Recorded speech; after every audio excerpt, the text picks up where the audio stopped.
कल्पना कीजिए, एक ऐसा वैदिक मंत्र पाठ जिसे पूरे 200 सालों से कोई पूरा नहीं कर पाया था।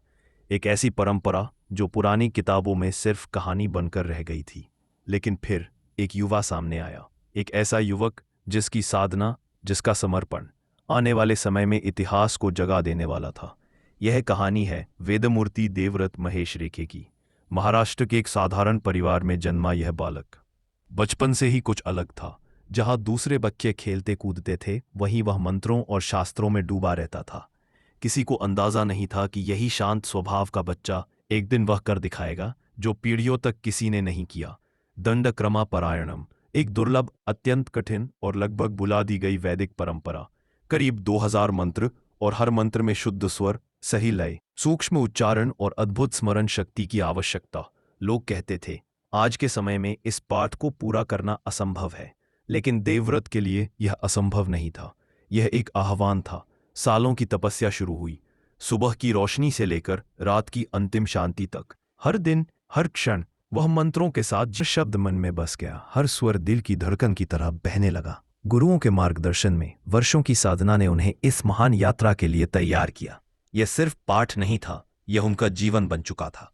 फिर आया वह दिन, 2 अक्टूबर 2025। दंडक्रमा परायणम का आरंभ हुआ। 50 दिनों की यह साधना किसी आम मनुष्य के बस की बात नहीं थी। हर सुबह मंत्रोच्चारण, हर शाम अनुष्ठान। न थकान, न विचलन, न कोई गलती। जो भी देखता बस यही कहता, यह असाधारण है, यह दिव्य है। समय बीतता गया, दिन रात में बदले, रातें सुबह में, और 50 दिनों की यह यात्रा धीरे धीरे अपने अंतिम क्षणों की ओर बढ़ने लगी। 30 नवंबर 2025, वह ऐतिहासिक दिन, वह क्षण जब 200 साल पुरानी परंपरा फिर से जीवित हो उठी। मंदिर में गूंजती शंखध्वनि, विद्वानों के चेहरों पर तेज और लोगों की आंखों में गर्व के आंसू। देवव्रत महेश रेखे ने वो कर दिखाया जिसे सुनकर आज भी रोंगटे खड़े हो जाते हैं।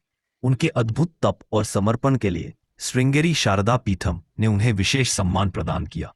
सोने का कंगन, सम्मान की शाल और विद्वानों का सम्मान की शाल और विद्वानों का आशीर्वाद। देश भर में इस उपलब्धि की प्रशंसा होने लगी। लोग कहने लगे, यह सिर्फ एक युवक नहीं, यह एक परंपरा का पुनर्जन्म है। लेकिन देवव्रत की यात्रा यहीं नहीं रुकी। आज वे युवाओं को मंत्रोच्चारण सिखा रहे हैं, पुरानी विधाओं को संरक्षित कर नई पीढ़ी तक पहुंचा रहे हैं। उनकी साधना अब सिर्फ उनकी नहीं रही, यह राष्ट्र की धरोहर बन चुकी है। उनकी आवाज, उनकी लय, उनका ज्ञान हजारों युवाओं के लिए प्रेरणा बन गया है। एक युवा, एक साधक और एक जीवित परंपरा। वेदमूर्ति देवव्रत महेश रेखे ने साबित कर दिया कि जब मन में श्रद्धा हो और कर्म में तपस्या, तो सदियों की चुप्पी भी टूट जाती है। पुरानी परंपराएं भी नवजीवन पा लेती हैं। यह केवल एक उपलब्धि नहीं, यह इतिहास का पुनर्जागरण है। यह कहानी है उस युवक की जिसने ज्ञान को अपना जीवन बना दिया और जिसे आने वाली पीढ़ियां सम्मान और श्रद्धा के साथ याद करेंगी।